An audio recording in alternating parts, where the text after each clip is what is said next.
Nombre d'espèces d'animaux sociaux ont signé, dès leur naissance, un contrat avec la nature. Un contrat qui les pousse instinctivement à établir, pour le bien de l'espèce, une hiérarchie. Un contrat stipulant donc qu'une hiérarchie sera établie dans chaque groupe, dans chaque tribu. Un contrat que le spermatozoïde et l'ovule signent et paraphent avec la nature au moment où ils se rencontrent.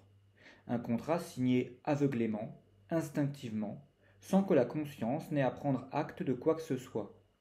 Un contrat signé au plus profond de chaque Homo sapiens, avant même la naissance de leur conscience.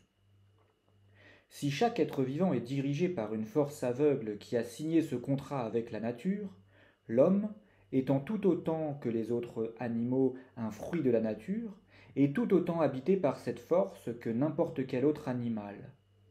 Cependant, parmi tous les êtres vivants, seul lui s'est vu offrir un moi pensant le rendant capable de prendre acte de cette force et de l'observer en pleine conscience. Plus un homme pense, plus il est au fait de ce contrat signé sans l'avis de son moi pensant, et moins il en approuve certaines règles. Une des règles du contrat de mère nature est qu'une hiérarchie soit établie, et ce, pour le bien de l'espèce.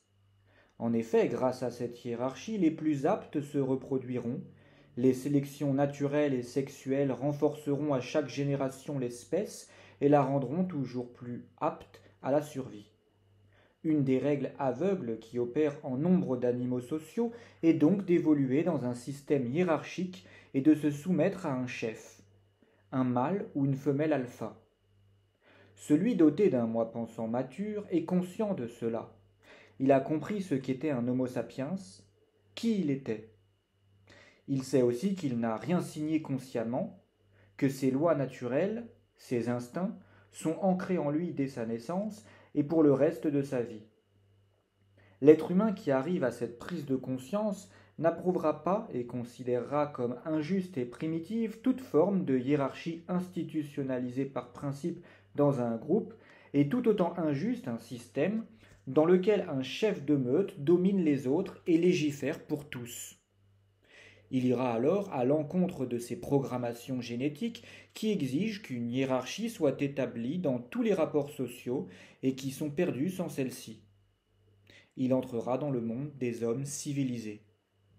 Il supportera mal toute autorité infondée, la qualifiera d'injuste et la combattra. Il y a de fortes chances pour qu'un tel individu, naissant dans une société où on lui demande de choisir celui qui choisira les lois, n'accepte pas les principes de cette société et la considère comme étant arriérée et injuste. Comme toi, lecteur, je n'ai pas choisi de naître, d'atterrir dans ce monde, et maintenant que nous y sommes tous les deux, que devrions-nous admettre? Que certains seraient ici en ayant vocation à choisir, tandis que d'autres seraient ici en ayant vocation à choisir celui qui choisira pour eux? Personnellement, et je pense que tu l'as compris, je suis en total désaccord avec cela.